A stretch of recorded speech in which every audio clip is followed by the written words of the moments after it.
Bonjour. Alors on est aujourd'hui le 12 février 2025 et on est en pleine lune. Aujourd'hui c'est la pleine lune du Lion, sous le signe solaire du Verseau. Cette pleine lune on l'appelle la pleine lune des neiges et souvent pourquoi? Parce que dans l'hémisphère nord il est vrai qu'il est dit que le mois de février c'est le mois le plus enneigé. On l'appelle aussi la lune de corne, la lune sauvage, la lune de faim ou on peut aussi trouver le nom de la lune de glace. Alors aujourd'hui, une guidance, une envie de se brancher, de demander à cette lune un message pour tous ceux qui regarderont cette vidéo. Alors moi, je ne suis pas du tout dans l'astrologie, hein, vous savez, j'y connais pas grand-chose. Ce que je peux vous dire quand même, c'est que le signe du lion, il est quand même connu pour être le signe où on est dans l'ego, dans le renforcement de sa personnalité, dans l'expression de sa personnalité. Et le Verseau, c'est plus le groupe, c'est plus les amitiés. Donc là, on peut s'imaginer que cette pleine lune d'aujourd'hui, elle va nous amener à tendre vers un équilibre entre les relations personnelles et impersonnelles. Voilà, ensuite, on va voir avec la guidance et avec les cartes, l'oracle, les oracles, ce qu'on va avoir comme message complémentaire à ça. Alors, hop, c'est parti. Un message pour le collectif, pour toutes les personnes qui verront cette vidéo. Aujourd'hui, qu'est-ce que la Lune peut nous transmettre? Quelles sont ses énergies? Dans quoi est-ce qu'on baigne? Et quels conseils on peut recevoir pour être dans une vie la plus douce possible, harmonieuse, équilibrée? Et ça,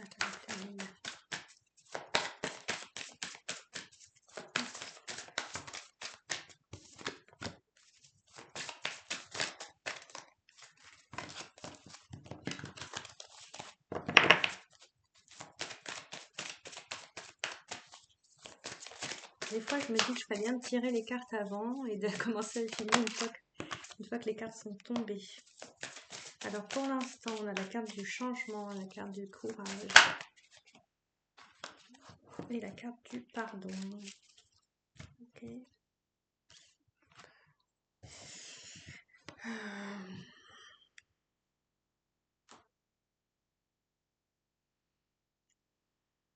vais me centrer pour vraiment laisser descendre les infos et pas y aller avec mon mental parce que là j'ai plein de choses, mais je veux vraiment être sûre que ce soit pas une interprétation, même si comme souvent les guidances malgré tout on reste un filtre et que c'est coloré de notre filtre, mais voilà, j'essaye d'être le plus neutre possible. Donc on est dans une période de changement pour beaucoup de monde, ce qui peut être assez remuant et qui peut demander du courage en fait, et de la réaffirmation de ce qui est important pour nous. Ouais, c'est ça du coup le lion. On est c'est comme si on était poussé à réaffirmer avec conviction, ouais voilà c'est ça, avec conviction ce qu'on veut vraiment pour soi. Et la carte du courage en fait elle nous dit que quand on est déterminé, on a une force intérieure avec plein de ressources en fait, on est rempli de ressources et de force intérieure et qu'on peut aller puiser à l'intérieur de nous pour pouvoir avancer avec confiance et laisser un peu les peurs derrière nous.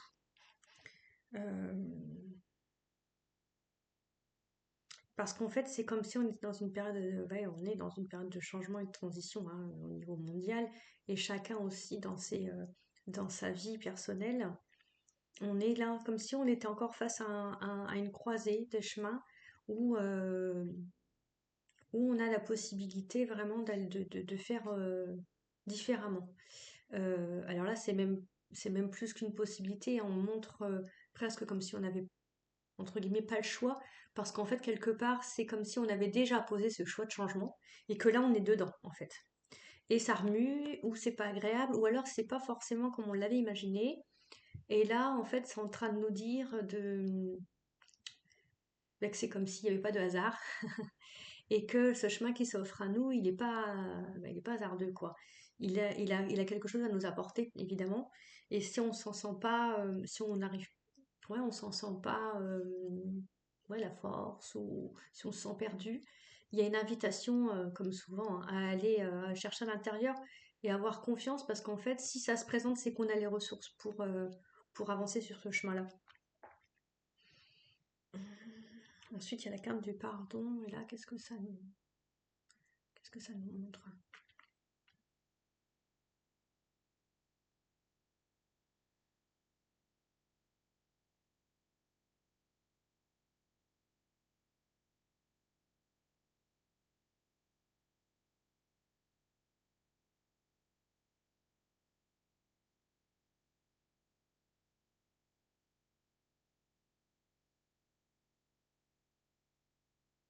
J'ai plusieurs choses, mais c'est pas très fin, donc je prends le temps. Bon, bah, écoutez, je vais vous partager comme ça sort, comme d'habitude. Je vous laisserai faire le tri, ressentir ce qui est juste pour vous, ce qui résonne, en fait, parce qu'il y a plusieurs choses. Donc, c'est parce qu'à mon avis, dans les personnes qui regardent, enfin, voilà, chacun va à des résonances différentes. Donc, du coup, bah, je vais vous partager ce que j'ai, puis vous verrez ce qui vous correspond. Donc, en fait, il y a là, le premier truc qu'on montrait, c'était des personnes qui viennent nous exprimer. Alors, une notion de pardon ou de reconnaissance ou de gratitude à notre égard par rapport à, à des choses qu'on a pu mettre en place pour eux à un moment donné. Et en fait, là, il y a un retour de gratitude ou un pardon de quelque chose qui a été mis en place. Il y a un équilibre qui s'installe entre nous et les autres. Et là, dans le premier cas qu'on montre, c'est les autres qui auraient plus tendance à venir nous apporter leur pardon. Ça, c'est une chose. Ok. Donc à nous d'accueillir ça, en fait, du coup. Aussi dans la gratitude, ben, d'ailleurs, on montre que les gens qui vont recevoir ce pardon sont assez surpris parce qu'ils s'y attendaient pas, en fait. Mais ça fait du bien, ça réconforte. Ça montre qu'en fait, on a eu raison d'être dans ce don de soi ou ouais, dans ce partage qu'on a apporté à un moment donné. Même si sur le coup, il n'y avait peut-être pas eu de retour, là, ça revient. Et donc, pas entretenir de la rancœur en se disant oui, bon, ben, ils ont pas accueilli ça dans le moment, maintenant c'est trop tard. Non, en fait, être plutôt dans l'accueil et dans l'amour, en fait. Voilà, ça c'est la première chose. Ensuite, il y en avait bien deux. Alors, une autre, c'était par rapport à soi. Je vais essayer de rebrancher ça.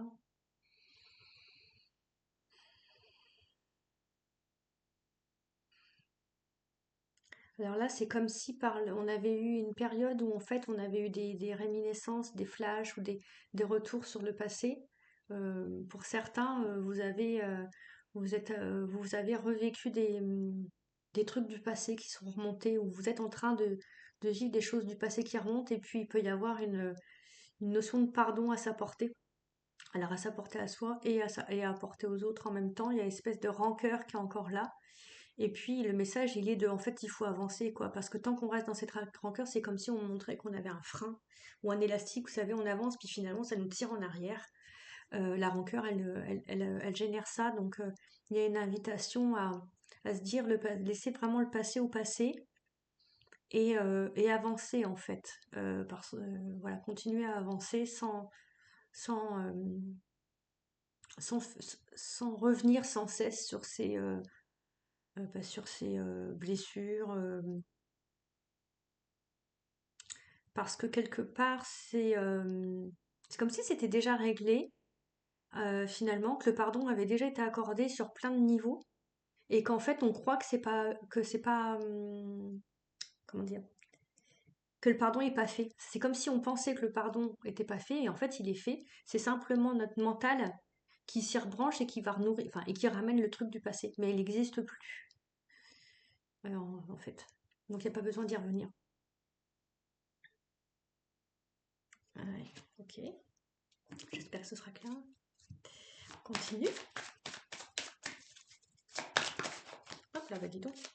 Trois d'un seul coup. La source, l'authenticité, le regard intérieur.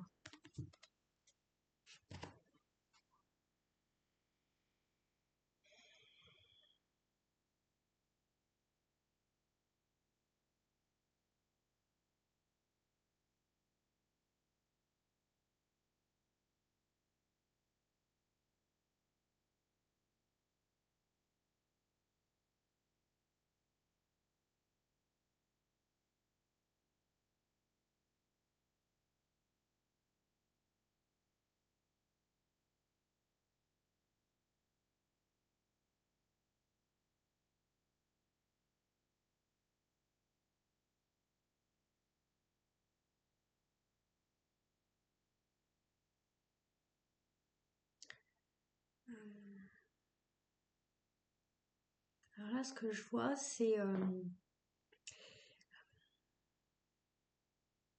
comment décrire?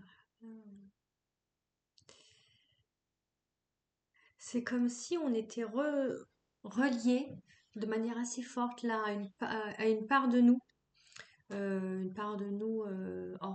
hors du corps, plutôt divine, spirituelle, voilà, vous mettez le mot qui vous convient, et et qu'elle infuse cette part pour nous permettre euh, d'être plus complet, d'être vraiment nous. C'est comme si en fait là, à travers notre vie, notre personnalité, etc., on portait encore des masques et on joue le rôle qu'on a choisi de vivre ici, mais que là, en fait, il y a autre chose qui s'infuse pour être plus authentique et moins dans le paraître. Euh, Comme si on apprenait à se découvrir, sauf que au lieu de maintenant, enfin, au lieu de se découvrir dans sa personnalité, maintenant on passe à la découverte de soi plus intérieure, à des parts de soi plus spirituelles, plus grandes. Donc c'est plus du développement personnel entre guillemets où on découvre oui, voilà, nos parts de personnalité, nos qualités, nos défauts, nos ressources, etc. Là, c'est plus spirituel, c'est plus lié à l'esprit, c'est plus lié à notre essence profonde en fait, pas dans les traits d'humain. Euh, alors c'est peut-être cette pleine lune en fait ce qu'on montre quelque chose, une énergie qui descend en fait, l'énergie qui descend et qui nous réinforme de ça, de cette part-là.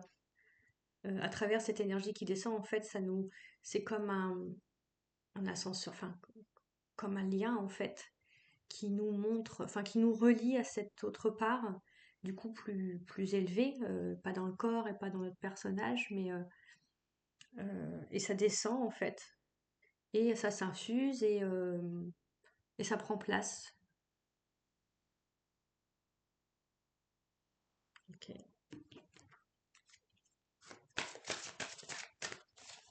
Alors, quoi d'autre avec cette pleine lune. Bon, bah, c'est la carte de l'âme. Bon, ça doit être une reconnexion à l'âme qui se fait pour beaucoup de monde là, qui s'infuse et on dit que souvent la pleine lune, elle permet de mettre la lumière sur des choses. Et voilà, et là c'est la carte de l'intuition. Et l'intuition, on dit souvent qu'elle est soufflée par l'âme. Donc, ok, alors qu'est-ce qu'on en fait de tout ça? Qu'est-ce que ça nous apporte? Qu'est-ce qu'on en fait? Ça nous apporte une ouverture du cœur, ok. Donc la carte d'avant, c'était la carte de l'authenticité et c'est aussi le chakra cœur. Donc il y a c'est super ça. C'est-à-dire que du coup, il va y avoir une expansion du chakra cœur par, par cette reliance. En fait, c'est comme si effectivement les corps de personnalité, c'est les trois chakras du bas. Et là, on arrive dans le chakra cœur, dans le chakra de l'amour inconditionnel, où on n'est plus dans l'être humain, enfin, on n'est plus dans l'humain qu'on connaît en fait avec toute sa personnalité, on est dans le cœur. Donc vraiment dans la reliance, dans le neutre, dans le centre. Euh, super, super, belle chose. Ah, et du coup, ça peut, j'ai l'impression, générer. Ouais, ça peut peut-être générer des mots. Enfin, ça peut peut-être relier. On parle de favoriser le calme, favoriser la connexion au calme, pour que ça s'infuse peut-être de manière douce. Oh, excusez-moi. Mince, qui est tombé. Ah là. Voilà, ok. Donc, ouf. Euh, c'est comme si, du coup, là, il y a la carte de la peur qui est sortie. C'est comme s'il y avait, du coup, attendez. Ben, il y a un choix, en fait. Il y a des choix. Voilà, ce qu'on nous demande ou ce qui nous est proposé, c'est de faire ce choix entre un chemin de peur ou un chemin d'amour, de connexion au calme, de connexion au chakra cœur.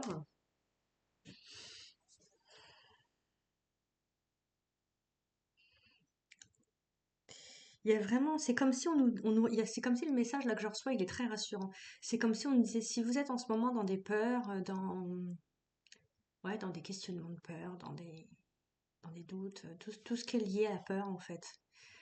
Il y a le conseil de retourner, voilà, hein, la connexion au cœur, hein, au calme, au cœur, pour trouver cet espace en fait de calme et de sérénité où il n'y a pas de peur en fait dans cet espace-là, il n'y a que de la quiétude.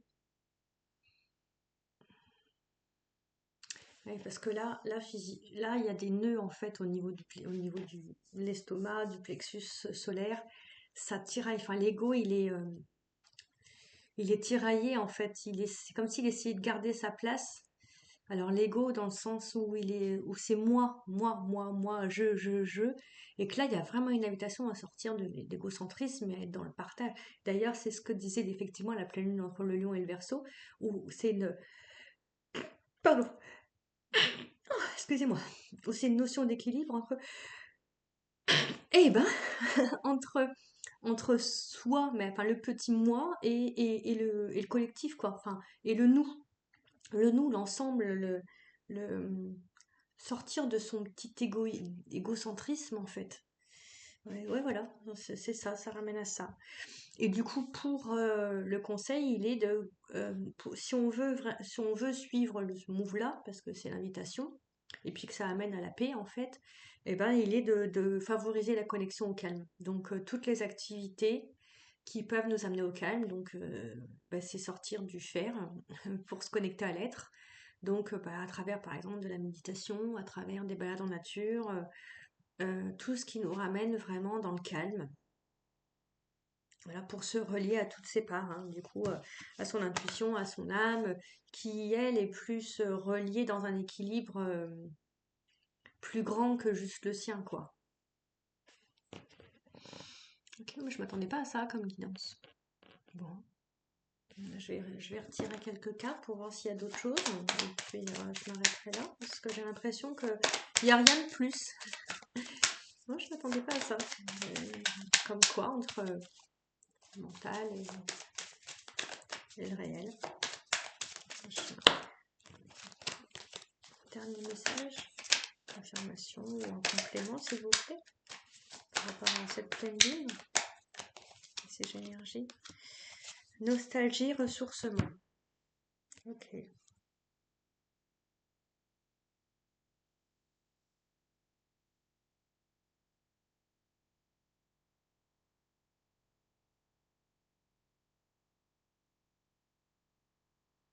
Alors là, du coup, j'ai l'impression qu'on nous dit que c'est comme si pour se ressourcer, on a besoin de passer par des phases de nostalgie, c'est ok. C'est-à-dire ressortir des vieux albums photos. Euh, voilà, je pense à, par exemple, un parent qui veut revoir les photos de son enfant quand il était petit, ressortir les photos, puis regarder comme ça l'évolution de son enfant, ou des vacances qu'on a passées dans lesquelles on se sentait bien, ou écouter des vieilles musiques. Euh, si cette nostalgie, elle peut paraître entre guillemets négative, mais en fait, si elle nous permet de nous reconnecter à des choses qui éveillent de la joie ou de l'amour, c'est ok.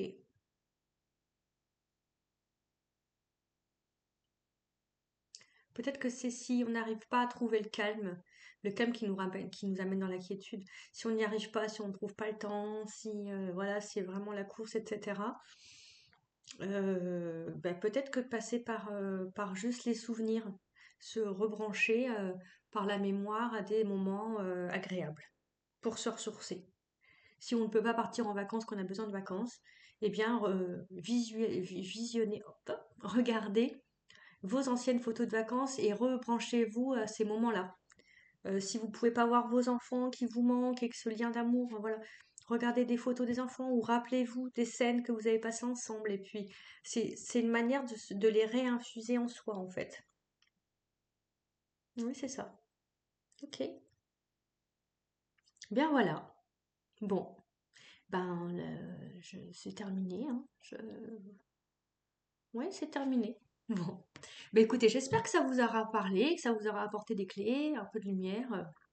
C'est un peu le but de ces guidances-là de pleine lune ou de nouvelle lune, mais bon voilà, ces guidances.